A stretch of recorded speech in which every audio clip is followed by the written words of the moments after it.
अस्सलाम वालेकुम, मैं हूं अलीना फ़ारूक शेख। पाकिस्तान की तारीख में आज इंतहाई अहम और बड़ा दिन। साबिक DGISI, साबिक DGC न सिर्फ अहम ओहदों पर ये शख्सियत रही बल्कि मुल्की सियासत के अंदर दाखिली तौर पर और ख़ारजी तौर पर एक वक्त में बाअसर तरीन शख्सियत तस्वुर किए जाने वाले फैज़ हमीद साहब को 15 माह तक ट्राई किया गया, कोर्ट मार्शल हुआ, जिसके बाद आज 14 साल कैद बामुशक्कत की सज़ा सुना दी गई है। जो ISPR की तरफ से प्रेस रिलीज जारी हुई है उसके मुताबिक 4 इल्ज़ामात उनके ऊपर थे। सियासी सरगर्मियों में मुलव्विस रहे, रियासत के तहफ़्फ़ुज़ और मफाद से मुतल्लिक जो ऑफिशियल सीक्रेट्स एक्ट की कलीदी शिकें हैं उनकी खिलाफ वर्जी में पाए गए, वो इख्तियार और हुकूमती वसाइल का गलत इस्तेमाल और लोगों को नुकसान पहुँचाना, इन जो इल्ज़ामात हैं इसके ऊपर उनको मुजरिम करार दिया गया है। और एक इस प्रेस रिलीज़ में बड़ी अहम बात लिखी गई है सबसे एंड के अंदर कि जो सियासी मुदाखलत और अदम इस्तेहकाम फैलाने से मुतालिक उनके ऊपर इल्ज़ामात हैं उनके ऊपर मामलात अभी ज़ेरे तफ्तीश हैं, अलग से उनको देखा जाएगा। अभी सारा का सारा मामला इंतहाई अहमियत का हामिल, बट इस फैसले की अहमियत क्या है, ये पैगाम क्या है, ये प्रेसिडेंस क्या सेट करता है, सब कुछ अपने तजियाकारों से जानते हैं, समझते हैं। हमें ज्वाइन कर रहे हैं इसके लिए शहजाद इकबाल साहब, रीमा उमर साहिबा, एजाज सैयद साहब, मज़हर अब्बास साहब मेरे साथ स्टूडियोज़ में मौजूद हैं और सैयद मोहम्मद अली साहब भी हमें इस्लामाबाद से ज्वाइन कर रहे हैं। एजाज, आपसे हम शुरू करना चाहेंगे क्योंकि हमें याद पड़ता है जब ये फैज़ हमीद साहब से मुतल्लिक सबसे एक क्या कहें इसको टेंजिबल जुर्म जो सामने आया था वो आप ही ने खबर ब्रेक की थी, जो एक हाउसिंग सोसाइटीज़ से मुतल्लिक था। हमें थोड़ा वो भी बताइएगा कि किस तरह से वो खबर आप तक पहुंची, फिर आपने ब्रेक की, वो सारा का सारा मामला क्या हुआ था, और अब जब ये जो जराइम की लंबी फहरिस्त है उनके खिलाफ उसमें से एक जुर्म वो भी है, इसकी अहमियत आप क्या समझते हैं और इसके ऊपर क्या राय देंगे? अलीना, बहुत बहुत शुक्रिया। अलीना, सबसे मुश्किल काम ये होता है कि जब कोई पावरफुल तरीन शख्सियत हो और वो इक़्तिदार में हो, वो अपनी पोजीशन पर मौजूद हो और उसके बारे में रिपोर्ट करना, और हमने कोशिश की पूरी ईमानदारी से कि हम ये करें। रावलपिंडी और इस्लामाबाद के संगम के ऊपर एक निजी हाउसिंग सोसाइटी है, वहाँ पे रेंजर्स का रेड हुआ था और रेंजर्स का रेड होने की जो ख़बरें हैं वो मीडिया के ऊपर आई थी, लेकिन उस खबर के पीछे की खबर क्या थी वो हम सामने लेके आए थे एट दैट टाइम, और उसमें हमने बताया था कि उसमें एक पावरफुल जो इंटेलिजेंस की शख्सियत है वो इन्वॉल्व है, और हमने बताया था कि ये जो शख्सियत है इसका बड़ा एक कलीदी किरदार है, और उस ख़बर के ऊपर बड़ा प्रेशर भी किया गया था। जियो को भी प्रेशर किया गया था, हमें भी प्रेशर करने की कोशिश की गई थी, लेकिन जियो ने जिसे कहते हैं कि जो आला सहाफ़ती जो इक़दार हैं उनको फॉलो किया और अपनी जो इंफॉर्मेशन थी उसके ऊपर कायम रहे। एक बात तो ये है। दूसरी बात ये है कि इस सारे मामले के ऊपर मैं क्रेडिट ज़रूर देना चाहूँगा साबिक़ वज़ीर दाखिला चौधरी निसार अली ख़ान को भी, कि जब ये वाक़या हुआ तो पूरे मुल्क में कोई भी शख्स जनाब फैज़ हमीद साहब के बारे में कोई बात करने के लिए तैयार नहीं था, कोई उंगली उठाने के लिए तैयार नहीं था। हमने ये किया, लेकिन उससे भी जो पहले एक अमली इक़दाम किया गया वो चौधरी निसार अली ख़ान ने किया था, और डायरेक्ट नहीं था, इनडायरेक्ट था। उन्होंने अपनी एक खातून डिप्टी सेक्रेटरी के ज़रिए रेंजर्स के DG, उस वक्त के जो रेंजर्स के DG थे, उनको ख़त लिखा कि आप बताएं कि ये कानूनी तौर पे किस तरीके से आपने पंजाब रेंजर्स इस्लामाबाद की टेरिटरी में आई है और अपनी टेरिटरी वायलेट करके आपने ये कार्रवाई की है, और बताएं नहीं तो आपके ख़िलाफ़ तादीबी कार्रवाई की जाए। ये अल्फाज से उस डॉक्यूमेंट के, और ये जो डॉक्यूमेंट है ये हमारे पास आया था, और एट दैट टाइम मैंने द न्यूज़ में और जंग में ये खबर दी थी और इसे हाईलाइट किया गया था, और इस पर बड़ा शोर मच गया था कि ये डॉक्यूमेंट भी कैसे लीक हो गया।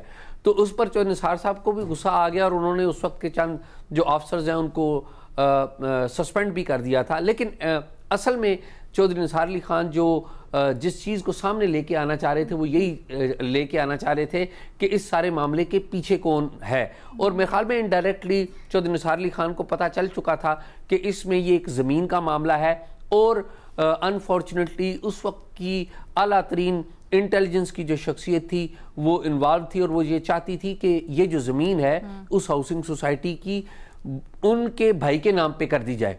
और ये बात जो मैं अभी आपको बता रहा हूँ, ये बात वो नहीं है जो हम कोई हेरसे में कह रहे हैं। ये बात उस हाउसिंग सोसाइटी के जो विक्टिम है, जो प्राइम विक्टिम है कंवर मुईज, ये उन्होंने ये स्टेटमेंट दी।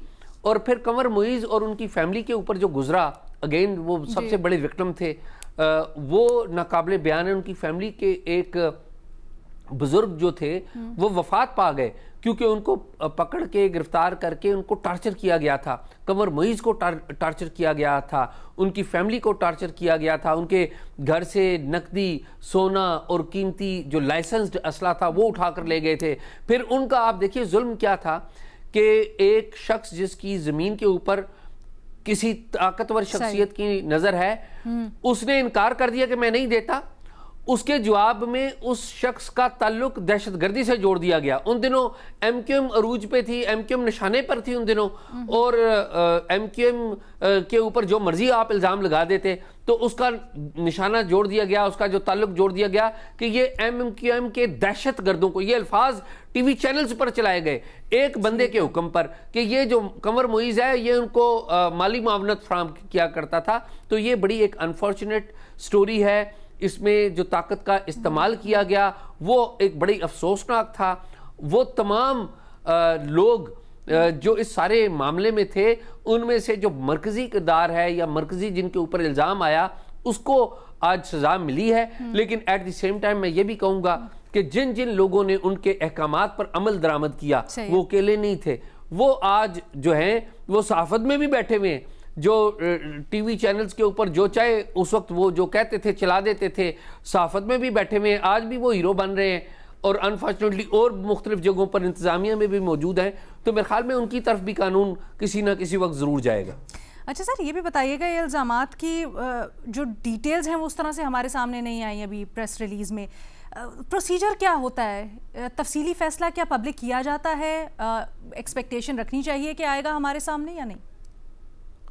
देखिए, मेरी जो मियाँ अली इशफाक हैं उनके वकील, उनसे मेरी बात हुई थी और मैं एक्सपेक्ट यही कर रहा था कि मियाँ अली इशफाक उस वक्त अदालत में मौजूद होंगे जब ज़ाहिर ये फ़ैसला सुनाया जाएगा।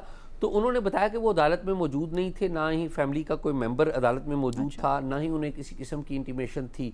हालांकि उन्होंने ये भी ऐड किया कि देखिए कि जब कोई भी केस ख़त्म होता है तो जो अदालत का जो फ़ैसला होता है वो इस बात की अनाउंसमेंट होता है कि ये केस कानूनी तौर पे ख़त्म हो गया और उसकी एक रिक्वायरमेंट होती है कि जो मुल्ज़िम है उसके वकला और साथ ही साथ जो दीगर जिन्होंने ये केस दायर कर रखा है वो और उनके वकला वो अदालत में मौजूद हों। ताहम उन्होंने कहा कि उन्हें इस बात की इंटीमेशन नहीं थी। उन्होंने भी मीडिया के ज़रिए सुना और मीडिया के जरिए ये मालूमात सामने आई तो कि मतलब मैं अज्यूम ये कर रही हूँ कि तफसीली फैसला आएगा या नहीं आएगा इससे मुतालिक अभी हमारे पास पूरी इन्फॉर्मेशन नहीं है। मेरे ख्याल में ये इन्फॉर्मेशन आएगी। उसकी वजह ये है कि कानूनी तरीकाकार तो यही है, अगर कानून के तहत ये अमल दरामद किया गया तो जो ऑर्डर की कापियां हैं वो वकला को दी जाएंगी क्योंकि उन्होंने आगे अपील करनी है। इसकी जो पहली अपील है वो चीफ ऑफ डिफेंस फोर्सेज के पास जाएगी, जो नए चीफ ऑफ डिफेंस फोर्सेज हैं उनके पास जाएगी।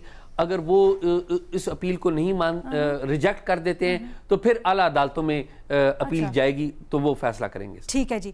शहजाद इकबाल साहब, फैज़ हमीद साहब के बारे में हम कयास आ रही हैं बहुत सी सुनते थे, फिर हम प्रोग्राम पे कई दफ़ा बात कर चुके हैं उनके मुख्तलिफ रोल्स और फिर मुख्तलिफ हैसियत में किस तरह से वो अपना असर इस्तेमाल करते थे।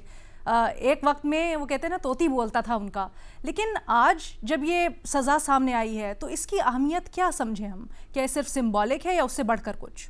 जी अलीना, बहुत शुक्रिया। आप ठीक कह रही हैं, आप बहुत ताकतवर थे, तोती बोलता था, बल्कि पूरा निज़ाम वही चला रहे थे। और मेरे ख्याल से तारीख इन मिसालों से भरी पड़ी हुई है कि जब कोई शख्स एक ताकतवर ओहदे पर होता है वो यही उसका शायद गुमान होता है कि ये ताकत मेरे पास ताहयात रहेगी और उस पर वो जुल्म भी ढाता है, वो अपनी ओहदे का गलत इस्तेमाल भी करता है। लेकिन शायद ये अंदाजा करना भूल जाते हैं कि ये ताकत कभी ना कभी चली जाएगी और मुमकिन है कि शायद आपका एहतसाब भी हो। तो मेरे ख्याल से इसमें तो आप कई वर्ल्ड लीडर्स की मिसालें ले लें। अभी अरब स्प्रिंग में आपने देखा, चाहे लिबिया के कदाफी साहब हो, हुस्नी मुबारक हो, सदाम हुसैन हो, मतलब ये बड़े बड़े ताकतवर शख्सियत थी जो कि 30-30 साल हुक्मरानी कर रहे थे अपने मुल्क पे।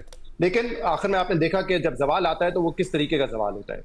और पाकिस्तान में तो वैसे कोई नई बात नहीं है, क्योंकि एजेंसीज के लोगों का या इवन जो DGI रहे हैं उनकी सियासत में मुदाखलत रही है। ये किस्से हम बहुत सारे सुनते रहे हैं, स्टार्टिंग फ्रॉम हमीद गुल जाए, उससे पहले आप चले जाएं पाशा साहब का दौर, ज़हील इस्लाम साहब का दौर। लेकिन आमतौर पे उनके बहुत सारे वाकयात आपको उनकी रिटायरमेंट के बाद सुनने को मिलते हैं। मतलब उस वक्त भी कुछ कुछ चीजें आ रही होती हैं, लेकिन इतनी ज्यादा नहीं आती जितनी शायद जनरल फैज साहब की आ रही थी, क्योंकि वो जिस तरह के नोटोरियस कैरेक्टर थे, वो जो एजेंसीज शैडोज में रह के काम करती हैं, वो उनका तरीका वारदात नहीं था। वो बड़ा ओपनली डंके की चोट पे काम कर रहे होते थे, और उसमें चाहे कोई भी मैटर आप उठा लें, चाहे मीडिया से डील करने वाला हो, चाहे सियासत में इंटरफेरेंस हो, या जैसे अभी ये जो हाउसिंग सोसाइटी का मामला था, तो वो कोई चीज छुपाते नहीं थे या कोई सबऑर्डिनेशन नहीं, वो खुद ही ये सारे अमल कर रहे होते थे। अगर आप सियासत में स्टार्ट करें, नवाज शरीफ के ऊपर केसेस, जिस तरीके से उनको नाअहल किया गया, जिस तरीके से PTI को फैसिलिटेट किया गया, MNAs MPs तोड़ के पार्टी में शामिल करना, इवन प्री पोल रिगिंग में, मैं तो खुद एक जगह पे बैठा हुआ था जहां पे एक पाकिस्तान तहरीक इंसाफ के टिकट होल्डर थे MNA के, और उनको इमरान खान जो है वो MPA का टिकट नहीं दे रहे थे, तो उन्होंने शायद जनरल फैज साहब से रिक्वेस्ट की होगी कि मुझे टिकट चाहिए। तो मुझे याद है कि उसी वक्त वो एक कॉल आया था, और उन्होंने कहा कि अगर मुझे टिकट नहीं मिल सकता MPA का, तो मेरे किसी रिश्तेदार को पंजाब में टिकट दिला दें। और जब मैंने पूछा कि आप किससे बात कर रहे थे, किससे सिफारिश लगवा रहे थे, तो उन्होंने कहा कि ये जो है फैज साहब थे। तो मतलब इस हद तक जो है उनकी इन्वॉल्वमेंट जो है वो सियासत में थी, तो वो हमने सब देखी। इवन जब हुकूमत बन गई PTI की, कोई बिल पास करवाना हो, वोट ऑफ नो कॉन्फिडेंस में बंदे पूरे कर रहे हो, मेरे ख्याल से ये चीजें तो अब किसी से ढकी छुपी नहीं है। हमने जो है फैज़याब हो रहे हैं या इस तरह की फैज़याब हो रही है, इस तरह इस्तेमाल होती थी। मतलब आप ढिठाई देखें कि एक सिटिंग जो है हाई कोर्ट के जज के घर जाकर उनको ये कहना कि फलां केस पे नवाज शरीफ के खिलाफ आपने कार्रवाई नहीं कर रही है, तो ये अनप्रेसिडेंटेड था। ये हमने कभी सुना नहीं था इस तरीके से होता है कि आप जज के घर उठ के चले जाएं। आप अफसार आलम साहब को कॉल कर दें कि यार आप हमारी बात नहीं सुनते हैं, 2 चैनल्स का लाइसेंस का मसला है, आप उसको बहाल करके दें। मीडिया मालकान को मुझे याद है कुछ स्टोरीज जो बाद में हमें पता चली, तो उसमें जब ये 2018 के इलेक्शन से पहले मीडिया मालकान को बताया जाता था कि मैं तो एक सबऑर्डिनेट हूं, मुझे एक हदफ दिया गया है कि नवाज शरीफ को आउट करना है, इमरान खान को लेकर आना है, और इस बीच में जो भी हमारे सामने आएगा तो उसको हम कुचल देंगे, दफन कर देंगे। तो आपने अगर सोच दिया कि आपने रास्ते में आना है बीच में, तो आप भी कुचले जाएंगे, क्योंकि मैंने तो अपने टारगेट पे पहुंचना है। अच्छा, इंटरेस्टिंग कैरेक्टर ये थे कि जब वो पावर में थे, वो कहीं कहीं तो जो नून लीग के खिलाफ थे, लेकिन उनको ऑब्लाइज भी करते थे। एक बड़े सीनियर रहनुमा थे नून लीग के, जिनको शायद अरेस्ट करना था उस वक्त PTI के दौर में, लेकिन इन्होंने कॉल किया उस शख्स को कि आप जो है कहीं अंडरग्राउंड हो जाए या मुल्क से बाहर चले जाए, आई विल फैसिलिटेट यू, क्योंकि ये तो होना है, आपकी गिरफ्तारी ऑन कार्ड्स है, जिन्होंने फैसला किया हुआ होना है। तो उनको रेस्क्यू करने में उन्होंने मदद की। वोट ऑफ नो कॉन्फिडेंस के बाद जो नून लीग की क्यादत को मुबारकबाद के मैसेजेस थे, वो भी उन्होंने दिए थे, और शायद इसी इरादे से दिए हो कि अब जब अगली एक्सटेंशन आनी है तो वो शायद नून लीग ने देनी है, यानी कि अपॉइंटमेंट आनी है चीफ की, तो वो नून लीग ने करनी है, तो उसमें शायद वो अपना रास्ता क्लियर करना चाहते थे। तो ये सारी चीजें तो मेरे से किससे कहानी सुने, लेकिन आपका जो सवाल है कि अब इससे सबक होगा क्या ये नया प्रेसिडेंट सेट करेगा, क्या है प्रिंसिपल सेट करेगा, अच्छा देखें, ये अकाउंटेबिलिटी की अगर आप मुझसे ये पूछें कि यार ये सिर्फ हाउसिंग सोसाइटी में मिसयूज करने की वजह से उनको हुआ है या उनकी सियासत में इन्वॉल्वमेंट थी, तो मुझे नहीं लगता ये अकाउंटेबिलिटी उस वजह से हुई है।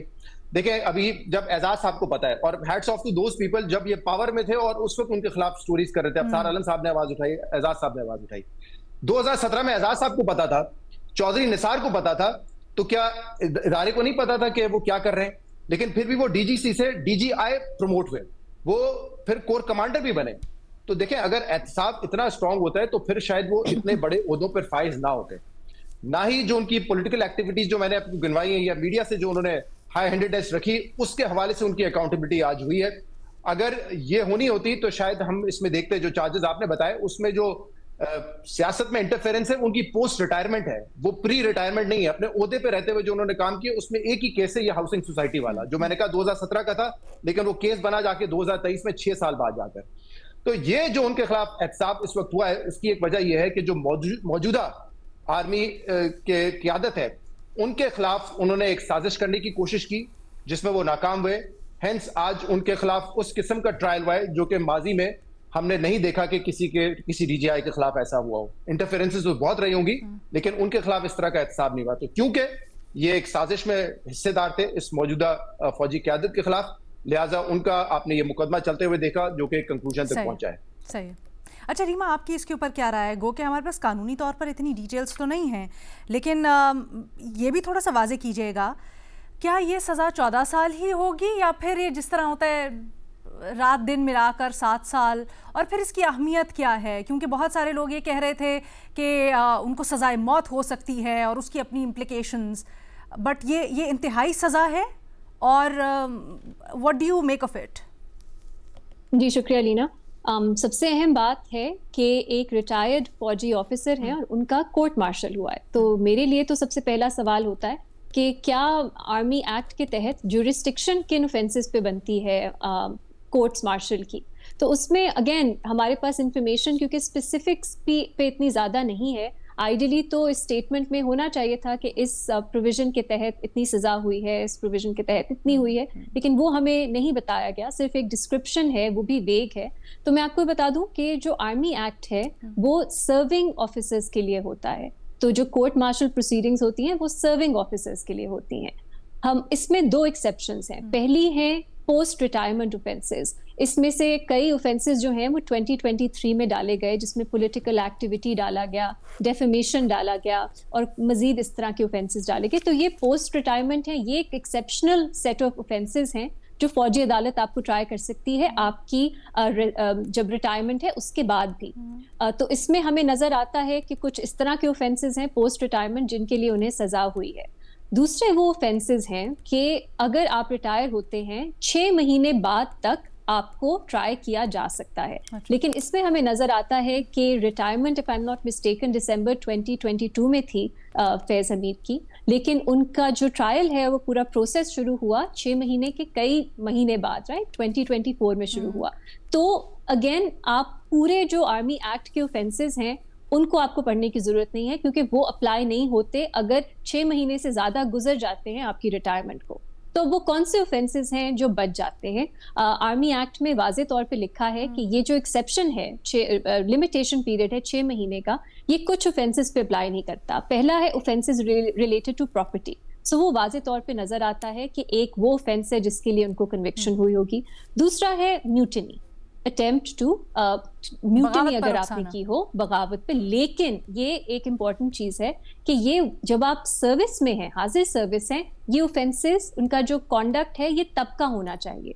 तो जो अगर आप 9 मई की बात करें तो वो तो पोस्ट रिटायरमेंट है, तो वो इसमें नहीं आता। तीसरा जो सेट ऑफ ऑफेंसेस है वो है ऑफिशियल सीक्रेट्स एक्ट का, क्योंकि आर्मी एक्ट में ये भी लिखा है कि अगर कोई शख्स या तो ऑफिशियल सीक्रेट्स एक्ट की खिलाफ वर्जी करता है रिलेटेड टू द मिलिट्री, या कोई किसी ऑफिसर को अपने एलिजेंस टू द गवर्नमेंट या स्टेट उसके खिलाफ उकसाने की कोशिश करता है, तो तब भी वो ट्राई हो सकता है कोर्ट्स मार्शल से। तो आपको ये नजर आता है एक पैटर्न। पोस्ट रिटायरमेंट ऑफेंसेस कुछ जो डिस्क्रिप्शन दी गई है उसके साथ मैच करते हैं। जो टॉप सिटी का केस है वो मैच करता है, वो हो सकता है ट्राई, क्योंकि वो व्हेन ही वाज सर्विंग तब से उन पे इल्जामात थे, और तो जो 6 महीने का पीरियड है लिमिटेशन वो अप्लाई नहीं करता। अहम चीज ये है कि अब जो म्यूटिनी वाली बात आती है जो 9 मई में हम सुनते हैं, उसके लिए क्या आगे कोई ट्रायल होगा या नहीं होगा? गुंजाइश आर्मी एक्ट के तहत तो नहीं है क्योंकि उनका ये पोस्ट जब रिटायरमेंट के बाद का ऑफेंस है 9 में, लेकिन ऑफिशियल सीक्रेट्स एक्ट के तहत भी सजा हो सकती है। और आर्मी एक्ट में एक एक्सेप्शन डाली गई है कि कोई शख्स जो रिटायर भी हो जाए, अगर उसने एलिजेंस के किसी को रियासत की एलिजेंस के खिलाफ उकसाया है तो वो ट्राई हो सकता है। सो ये ओवरऑल हमारा लीगल स्ट्रक्चर है कि कब आप किसी को कोर्ट मार्शल में ट्राई कर सकते हो। मेरे लिए दिलचस्प बात यह है कि ऑफिशियल सीक्रेट्स एक्ट का हवाला दिया गया है आज के प्रेस रिलीज में, लेकिन कौन सा ऑफेंस है वो एग्जैक्ट जो वर्डिंग है वो किसी ऑफेंस के साथ मैच नहीं करती। I am guessing unlawful disclosure का ऑफेंस बनता है, जिसमें अगर वो मिलिट्री से रिलेटेड है। जब ये साइफर वाला मामला था, इमरान खान साहब को भी इसके लिए कन्विक्शन शुरू में हुई थी, शायद ये वाला ऑफेंस है।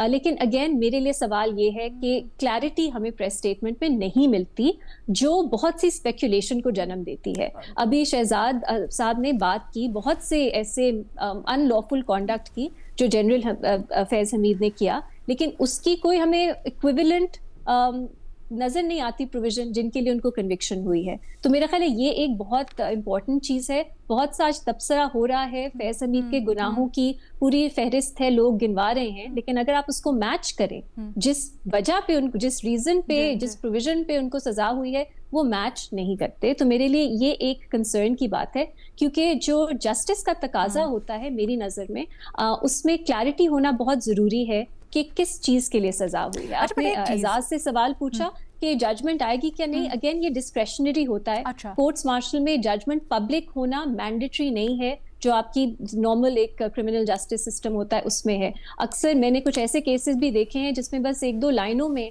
फैसला सुनाया जाता है। तो ज़रूरी नहीं है हमें कभी भी जजमेंट हम तक पहुंचे या उसकी जो वजूहात हैं वो पब्लिक हों।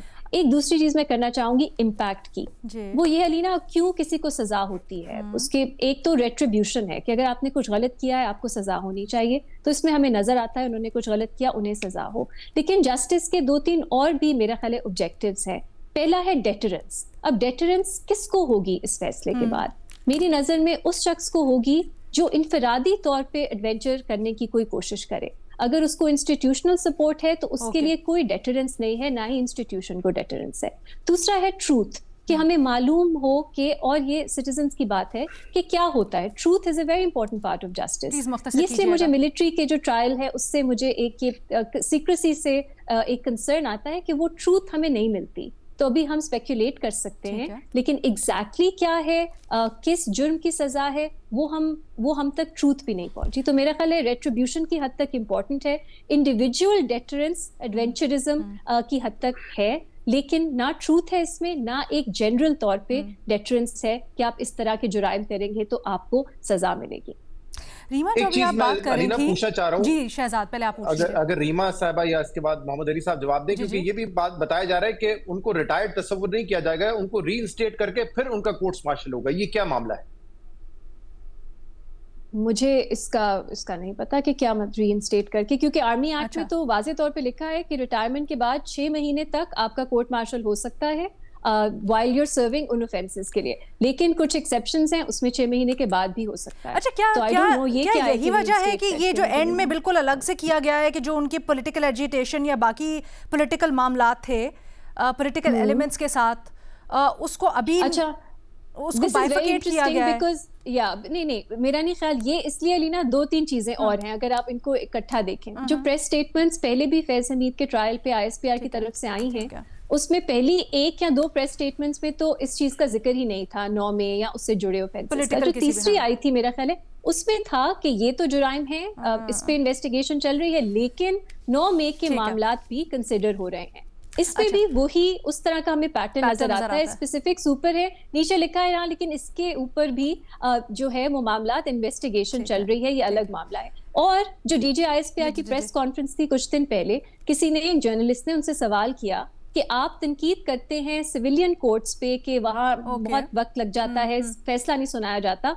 फैज हमीद साहब का तो कोर्ट मार्शल हो रहा है, तो 9 मई में अगर उनका इतना एक अहम रोल है कि उन्होंने सारी कंस्पिरेसी हैच की, तो उनको सजा क्यों नहीं दी जा रही? तो पहले तो DJ ISPR ने कहा कि नहीं, कोई केस नहीं 9 मई से जुड़ा मिलिट्री कोर्ट्स में पेंडिंग। फिर उनको जब प्रॉम्प्ट किया गया उन्होंने कहा जी जनरल फैज हमीद का है, लेकिन उन्होंने कुछ इस पे वजाहत नहीं की कि क्या उस पे किस मतलब इंक्वायरी कहां तक पहुंची है। ये जो सारे आपके ज़हन में सवाल है ना रीमा, ये और ऐसे बहुत से सवाल हैं, यही जो आपके ज़हन में सवाल है, ऐसे और बहुत सवालात हमारे जहनों में भी हैं और हम इनको एड्रेस करना चाहते हैं। बट एक जल्दी से ब्रेक लेनी है, ब्रेक लेते हैं, वापस आते हैं मज़हर अब्बास साहब और फिर मोहम्मद अली साहब से उनका इनिशियल टेक अवे भी जानेंगे आज के अहम फैसले के ऊपर, और फिर मजीद गुफ्तगू को आगे बढ़ाएंगे आफ्टर ब्रेक। वेलकम बैक जी। फैज हमीद को 14 साल कैद बामुशक्कत की सज़ा, इस अहम फैसले के ऊपर तजिया तबसरा जारी है। मज़हर अब्बास साहब, आपसे इसकी अहमियत जानना चाहेंगे। क्या ये तारीख़ में पहली दफ़ा हुआ है कि किसी अहम शख्सियत को, ना सिर्फ फ़ौजी शख्सियत को बल्कि मुल्की सियासत में, तारीख़ में इतना असर रखने वाली शख्सियत को सज़ा हुई हो? और फिर इसका असर आपके ख्याल में क्या होगा? सेलिब्रेट तो इसको किया जा रहा है, लेकिन क्या वाकई में इसका कोई प्रैक्टिकल असर होगा? देखिए, एक तो ये कि जनरल फैज़ जो थे वो हमारी सियासी तारीख़ कहना पड़ता है, हमारी सियासी तारीख़ के बहुत ही मुतनाज़ा किरदार थे। जनरल फैज़ की तरह जनरल बाजवा भी मुतनाज़ा किरदार थे, उनका भी रोल बहुत ज़्यादा खुदगी। अभी भी जनरल फैज़ की सज़ा के बाद जो कुछ वज़रा के बयानात अगर आप देखें तो उसमें जनरल बाजवा का मुसलसल नाम लिया जा रहा है। जो मेरे लिए थोड़ी सी कंसर्न है वो ये कि जब ये बात की जाती है कि उनके प्री रिटायरमेंट पीरियड को जो पॉलिटिकल इन्वॉल्वमेंट प्री रिटायरमेंट में नज़र आती है उसको टच नहीं किया गया। उसके पोस्ट रिटायरमेंट के बाद जो उनकी पॉलिटिकल एक्टिविटीज़ है उनके बारे में वो किया गया। हालांकि जहाँ तक हमारे सारे साथी बैठे हुए हैं वो बता सकते हैं कि जो 2021 2020 इसमें जो उनका रोल नज़र आता है, जनरल बाजवा का जो रोल नज़र आता है, और याद रखें कि इमरान खान साहब का जो एक हमेशा तनाज़ा रहा और बना वो गालिबन अक्टूबर 2021 में जनरल फैज़ के हवाले से एक फ़ाइल के ऊपर बना, जो जनरल बाजवा चाहते थे कि उनको ट्रांसफ़र करना और इमरान खान चाहते थे कि उनको दिसंबर तक रखा जाए, क्योंकि उनके नुक्ते नज़र से जी अफ़गानिस्तान के इशू को वो सॉर्ट आउट कर रहे थे। तो उसके बाद हमने देखा कि जो कुछ हुआ, वोट ऑफ नो कॉन्फिडेंस आई। अब ये कि जब 9 मई का ट्रायल होगा, अगर 9 मई के ट्रायल में जनरल फैज़ के हवाले से कुछ शवाहिद आते हैं तो वो मेरा ख्याल है वो बहुत इम्पॉर्टेंट होगा, क्योंकि उसमें सिर्फ फिर उनका किरदार नहीं नज़र आएगा, उसमें फिर शायद और भी बहुत से किरदार हमें, जो हमने देखा कि 9 मई के बाद बहुत से लोगों के ख़िलाफ़ कार्रवाई हुई विदिन, तो अगर वो ट्रायल होता है तो वो बड़ा डिफरेंट ट्रायल होगा। जहाँ तक ये है कि फ़ैसले आम तौर पे जो फील्ड जनरल कोर्ट मार्शल के फ़ैसले होते हैं उसमें सिर्फ आपको सज़ा बता दी जाती है। हाँ, जब अपील का मरहला आएगा, अगर हाई कोर्ट और सुप्रीम कोर्ट तक बात पहुँचेगी तो उसमें ये चीज़ें आ सकती हैं। इसका मैसेज क्या है, इसका सबक क्या हो सकता है, क्या वो होगा नहीं होगा, क्योंकि इसमें ये बात की गई है कि पॉलिटिकल इन्वॉल्वमेंट के हवाले से, ऑफिशियल सीक्रेट एक्ट के हवाले से, ऑफिशियल सीक्रेट एक्ट बड़ा सीरियस चार्ज होता है, और जो हाउसिंग वगैरह का मसला है वो तो एक अलग बिल्कुल मैटर आ जाता है। लेकिन अगर पॉलिटिकल इन्वॉल्वमेंट के हवाले से बात आई और वो ट्रायल पे आई तो बहुत एक बड़ी बात होगी कि क्या इसके बाद, इस सज़ा के बाद वो पॉलिटिकल इन्वॉल्वमेंट ख़त्म हो जाएगी। चूँकि ये बात तो आज भी की जाती है, पॉलिटिकल इन्वॉल्वमेंट की बात तो आज भी की जाती है, माजी में भी होती रही है, जनरल पाशा के हवाले से, जनरल ज़हीर के हवाले से, और पीछे चले जाएं तो और उसके हवाले से, तो वहाँ हमें वो कभी कोई ट्रायल नज़र नहीं आता। तो अगर आज ये ट्रायल हुआ और एक सज़ा हुई तो क्या ये बात तय की गई है, ये बात हुई है कि अब पॉलिटिकल इन्वॉल्वमेंट नहीं होगी, वो होगी। और अगर ऐसा होता है तो ये बड़ी पॉजिटिव बात होगी, ये एक तरह का वे फॉरवर्ड हो सकता है इसमें। तो हमें ये देखना पड़ेगा कि किस हद तक ये चीज़ें, लेकिन जनरल फैज़ का जो रोल रहा, सेल्फ इशारा नहीं है जी, ये सज़ा इन इट सेल्फ इशारा नहीं है। ये मैं कह रहा हूँ कि ये हमें देखना पड़ेगा ना, क्योंकि अभी तो बहुत से मराइल हैं। जो आपने कहा कि इससे पहले, मुझे याद है कि एजाज़ बेहतर बता सकते हैं, मुझे भी याद है कि एक जनरल अब्बासी थे जिन पे म्यूटनी का बड़ा सीरियस चार्ज था, उनको सज़ा भी हुई थी, लेकिन बाद में उस सज़ा को माफ़ कर दिया गया था। उन्होंने तो बाकायदा बगावत का एक तरीके से उन पर मुकदमा चला था और सज़ा भी हुई थी उसमें। तो ये इस लिहाज से, और 72 में बहुत से इवन एयरफोर्स के ऑफिसर्स थे जिन्होंने उस वक्त की हुकूमत का तख्ता उलटने की वो थी। और इंटरेस्टिंगली उसके जो कोर्ट मार्शल चीफ थे वो ब्रिगेडियर ज़ियाउल-हक थे, जो बाद में जनरल ज़ियाउल-हक बने। अच्छा। उसमें भी कुछ लोगों को सज़ा हुई थी। तो ये ट्रायल्स तो होते रहे हैं, लेकिन इस लिहाज से ये बहुत हाई प्रोफाइल ट्रायल था, क्योंकि फॉर्मर DGI थे, उनके हवाले से बहुत सी बातें जब इमरान खान की हुकूमत में आती रहती थी कि वो किस तरह अपना पॉलिटिकल इन्फ्लुएंस यूज़ करते थे, अपना इन्फ्लुएंस यूज़ करते थे पॉलिटिकल उसमें। लेकिन साथ में जनरल बाजवा का भी आता था, जनरल बाजवा के रोल के बारे में भी आता था। तो वाई के जनरल बाजवा का क्या प्री और पोस्ट पॉलिटिकल इन्वॉल्वमेंट जो है वो नहीं रहा, तो उनके बारे में क्यों कहीं कोई बात नहीं आती, और ये बात कन्फाइंड रही जनरल फैज़ तक रही। ये बड़ा अहम सवाल है। मोहम्मद अली साहब के पास लेके चलते हैं साहब। मोहम्मद अली साहब, अपना इनिशियल इसके ऊपर तज्जिया तबसरा भी दीजिएगा, साथ हमारे पास बहुत सारे सवालात हैं। इसी से शुरू करते हैं कि फैज़ हमीद साहब की कार्रवाई, सज़ा, ये मुनफरिद, मुख्तलिफ और तारीख़ी एतबार से अहम क्यों है? बहुत शुक्रिया अलीना। आपने मदऊ किया और मैं समझता हूँ कि बहुत ज़बरदस्त अभी तक इस पर तज्ज़िया हुआ है।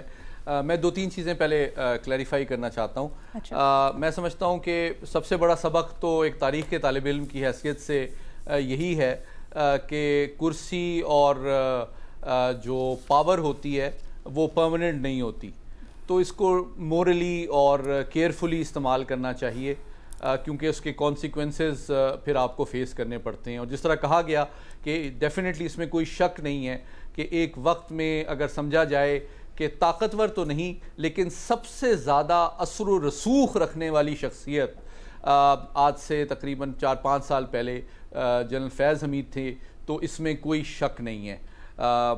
तो लेकिन अभी एक तरह से कानून की लाठी बेआवाज़ होती है और एक दौर था कि जब मौजूदा चीफ ऑफ डिफेंस स्टाफ जो थे उनको हटाया गया था ISI के ओहदे से, इसलिए कि उन्होंने अपनी ज़िम्मेदारी पूरी करते हुए जो कुछ ऐसे शवाहिद और सबूत थे वो उस वक्त के वज़ीर आज़म से शेयर किए गए थे, तो उनको ओवर द वीकेंड वहाँ से हटा दिया गया था।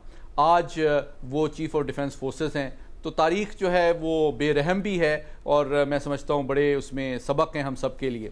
अच्छा, दूसरी बात, मैं कानूनी नुक्ता जो है वो सबसे इम्पॉर्टेंट है, जिस तरह थोड़ी देर बात की गई, मैं उसको वाज़े और कुछ एम्बिगुटीज़ जो हैं उनको क्लियर करना चाहता हूँ। देखें, जो उनके ऊपर इल्ज़ामात हैं और जो उनकी सज़ाएँ हैं, पहले तो 2 चीज़ें बड़ी अहम हैं। पहली बात ये कि उसके सियासी पहलू पे हम बाद में बात करेंगे, कानूनी पहलू पे पहले बात कर लेते हैं। देखिए, ऑफिशियल सीक्रेट एक्ट 1923 का मैं आपके सामने आर्टिकल 1 जो है वो पढ़ देता हूँ। ये वाजे कर देता है कि इसका जो इतलाक है वो किसके ऊपर होता है।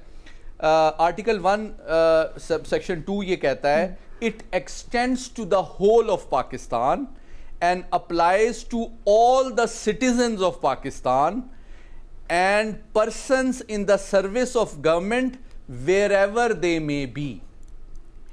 तो इसका इतलाक, इसको आप आर्मी एक्ट से अलग करके देखें।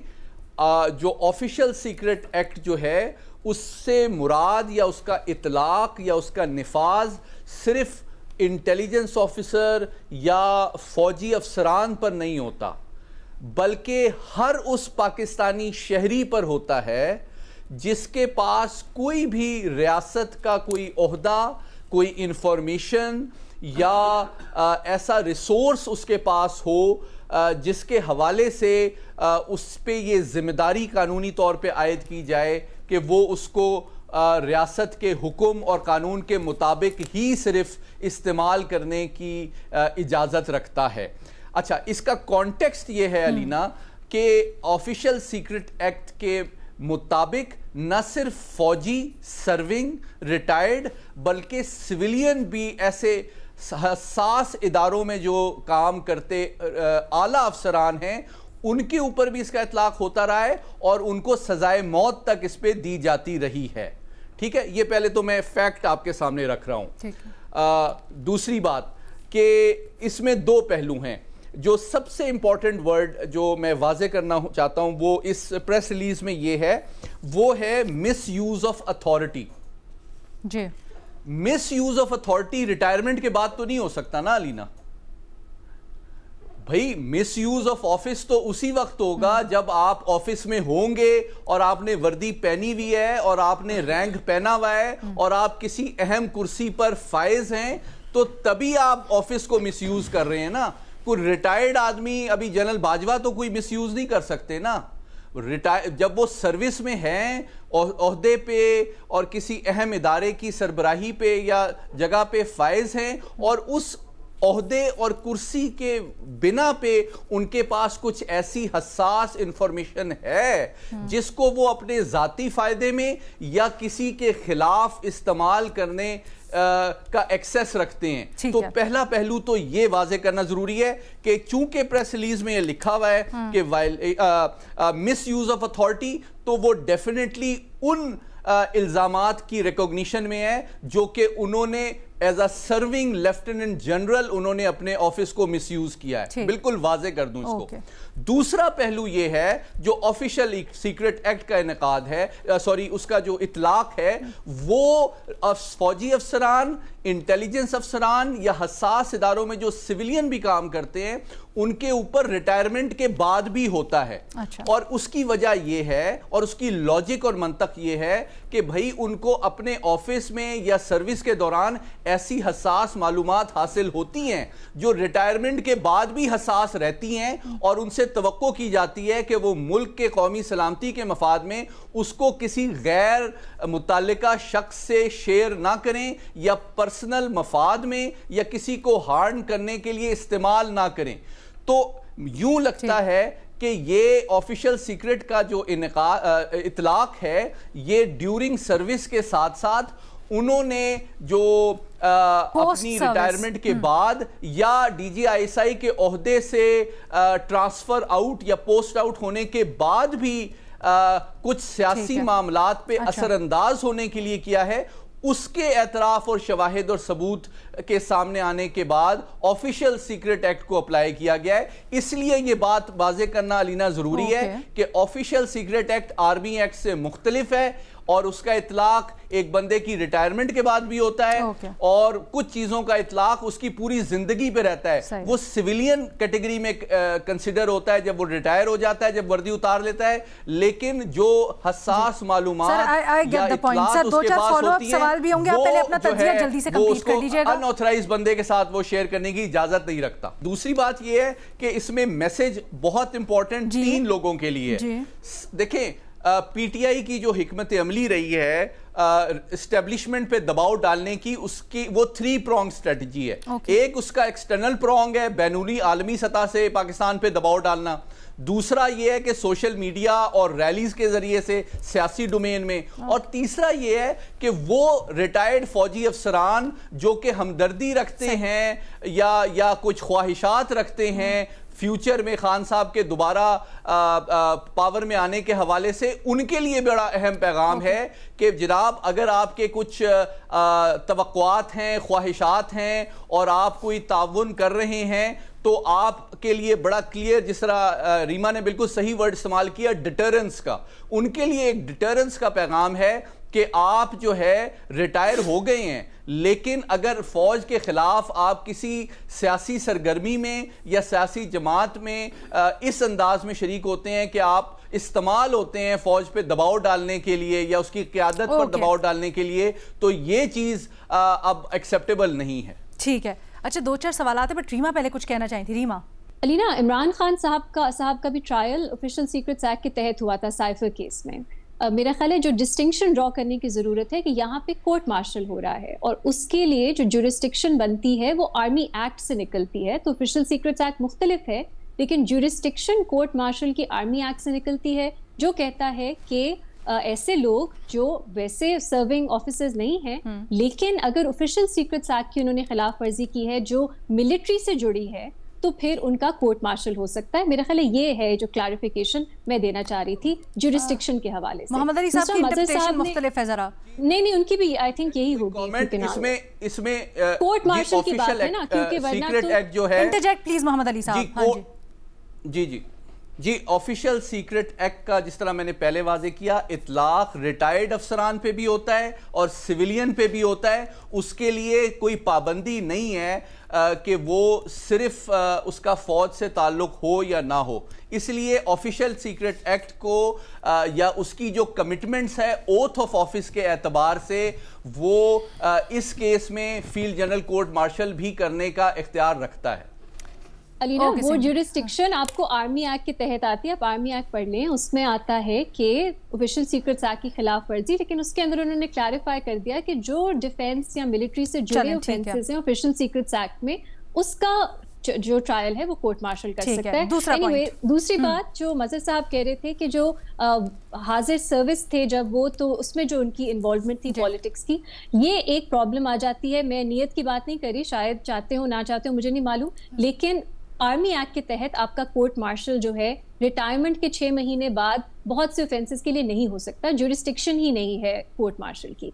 तीसरी बात जो 9 मई से जुड़ी है, आप खुद देखिए, ये जो आज की प्रेस रिलीज है, पुरानी प्रेस रिलीजेस हैं, जो ISPR प्रेस कॉन्फ्रेंसेस में बात करती है, उसमें अल्फाज का चुनाव बहुत ज्यादा कॉशियस है। जो जबान है ना इंसाइटमेंट टू म्यूटिनी की, वो कहीं इस्तेमाल नहीं की गई। तो जो लोग 9 मई से इसको जोड़ रहे हैं, शायद उनके पास कोई इन्फॉर्मेशन है या बट ये पॉलिटिकल एजिटेशन, ये जो अल्फाज इस्तेमाल किए गए हैं, fermenting vested politics, very different ना Aleena. Agitation is something very different. किसी को अपनी एलिजेंस के खिलाफ बहकाना is something very different. So अल्फाज का चुनाव मेरा ख्याल है डिलिबरेट है और कॉशियस है, ताकि ऑप्शंस खुली रखी जाएं। लेकिन अगर आप बाकी 9 मई के केसेस देखें, जो मिलिट्री कोर्ट्स में भी जिन पे सजाएं हुई हैं, जो एंटी टेररिज्म कोर्ट्स में भी हुई हैं, उसमें कहीं भी इंस्टिगेशन टू म्यूटिनी पे किसी को सजा नहीं दी गई। ये बहुत एक अहम चीज है। तो अगर वहां नहीं दी गई, क्या हम यहाँ एक्सपेक्ट कर सकते हैं ये होगा? और अगर ऐसा हुआ तो वो क्या चेन रिएक्शन सेट करेगा? लेकिन अल्फाज का चुनाव अगेन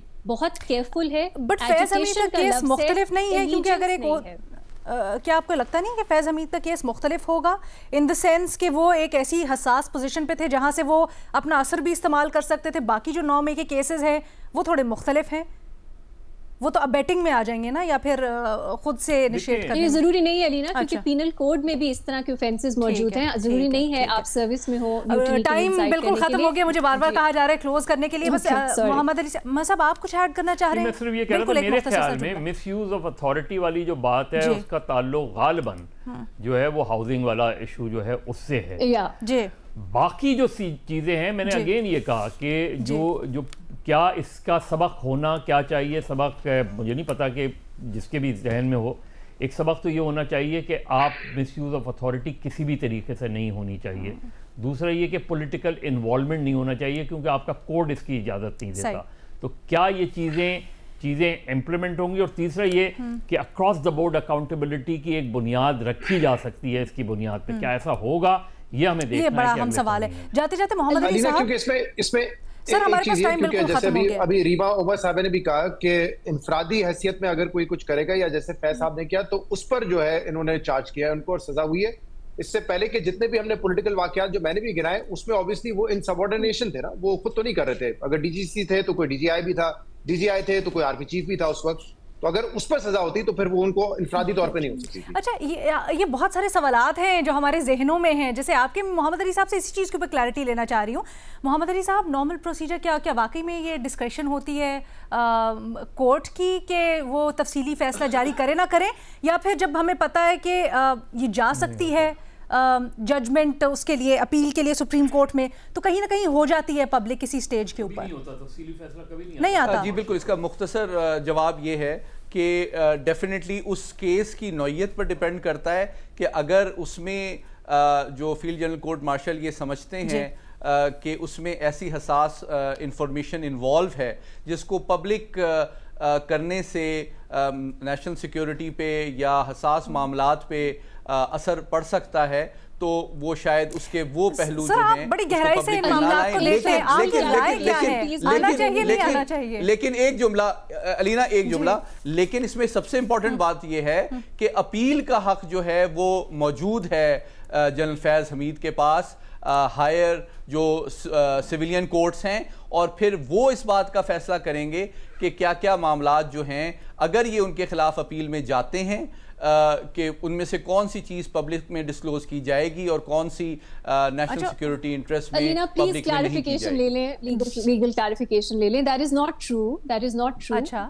आर्मी एक्ट के तहत अगर आपके कोर्ट मार्शल की कोई सजा होती है, सिविलियन कोर्ट्स में अपील का हक नहीं होता। हाई कोर्ट, सुप्रीम कोर्ट आप नहीं जा सकते, क्योंकि बार बार ये कहा जा रहा है कि अपील सुप्रीम कोर्ट में जा सकती है। That is wrong. अपील, बात सुन लीजिए, appeal lies with the military court of appeal.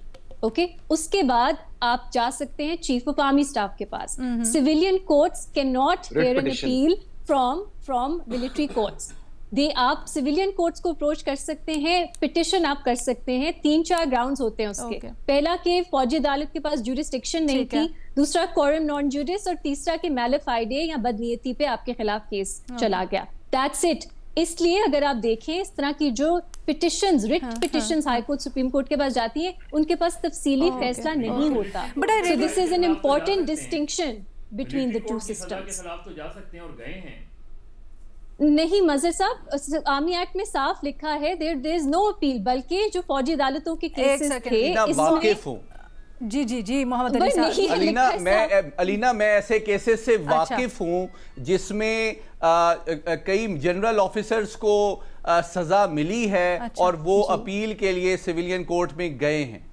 Let me clarify, Alina, let me clarify something. It's very important. ये बिल्कुल 100% factually मैं बात कर रही हूँ। आप petitions की बात कर रहे हैं। You can go writ petition high court या सुप्रीम कोर्ट के पास। पहले आप हाई कोर्ट जाते हो, वो मैं भी यही बात कर रहा हूँ। आपको अपील का हक हासिल है ना मैडम, यही कह रहा हूँ। That is not an appeal. Review के लिए आप जाते हैं, it's called a review petition. उसके जो ग्राउंड्स होते हैं वो बहुत स्पेसिफिक होते हैं। उसमें सुप्रीम कोर्ट या हाई कोर्ट जो है वो कह सकती हैं बेसिकली वो अपील नहीं होती, रिव्यू होता है। रिव्यू होता है। और एलिना, अभी जो पीटीआई के बहुत से लोग हैं जिनको मिलिट्री कोर्ट में सजाएं हुई हैं 9 मई के ऊपर, वहां यही एक कंटेंशन थी कि फेयर ट्रायल का हक नहीं मिल रहा क्योंकि अपील सिविलियन कोर्ट्स में लाई नहीं करती। वहां सुप्रीम कोर्ट के कॉन्स्टिट्यूशनल बेंच ने कहा था कि हुकूमत कानून साजी करे ताकि अपील का हक दिया जाए। हुकूमत ने अभी तक ये नहीं किया, तो इसमें कोई एम्बिग्विटी नहीं है। Appeal does not lie with civilian courts. Review के लिए मखसूस ग्राउंड्स पे आप जा सकते हैं।